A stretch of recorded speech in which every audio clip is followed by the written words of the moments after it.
तर नमस्कार मंडळी, मी आत्ता आलो आहे गावाला. तुम्हाला तर सगळ्यांना माहितीच आहे, परत मी गावाला आलो. तर गावी आल्यानंतर गावचं गावपण काय असतं किंवा गावातल्या लोकांची आमची माया काय असते, आपुलकी काय असते तुम्हाला कळेल. काल रात्री आईच्या कार्यक्रमासाठी मी इथे आलो. त्याच्यानंतर आमची शैला अक्काने आम्हाला रात्री मला बघितलं आणि तिने स्पेशल मला आणि माझ्या पप्पांसाठी स्पेशल असा गरमागरम चिवडा केला. अशी आपुलकीची माणसं, आपली प्रेमाची माणसं ही फक्त आपल्याला आपल्या कोकणात म्हणजे आपल्या गावातच भेटतात, बरोबर की ना अक्का?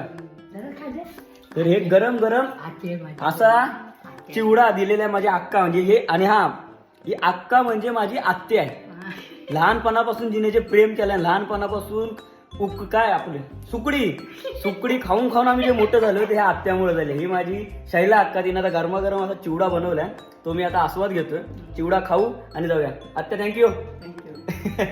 चला आता चिवडा खाऊ. हेच म्हणतात गावचं गावपण आणि गावची आपुलकी.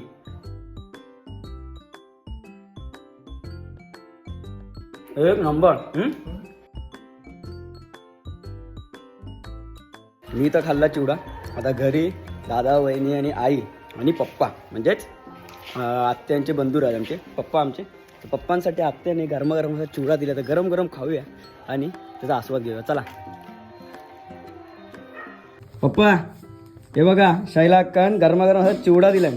अरे वा, शैला अक्का म्हणजे आमच्या पुऱ्या गावाची अक्का. लहानापासून थोरापर्यंत तिला सगळे अक्काच म्हणतात. खास तुमच्यासाठी काल मला बघितला म्हणून म्हणाली आता तेजू तर नाही आहे, तू आणि पप्पा खा म्हणून मला आता फोन करून बोलवून घेतलाय तिनं. ग्रेट ग्रेट अक्का, ग्रेट. बघ सुरुवातच करतोय आता. खा लवकर आणि सांगा. जा इकडे पकडतो मी. कसं आहे? गरम गरम आहे एकदम. एक नंबर. छानच. एक नंबर. तर ही जी श्रीमंती आहे, तर आमच्याकडे कोकणात श्रीमंती नाही, पैशाने बघत नाही. कोकणातली श्रीमंती ही मनाची श्रीमंती आहे. तुम्ही आता बघू शकताय, ह्याच्याहून सुंदर आणि ह्याच्याहून श्रीमंत मन अजून काय पाहिजे. चला या तुम्ही पण अक्काने दिलेला गरमागरम चिवडा खायला. चला.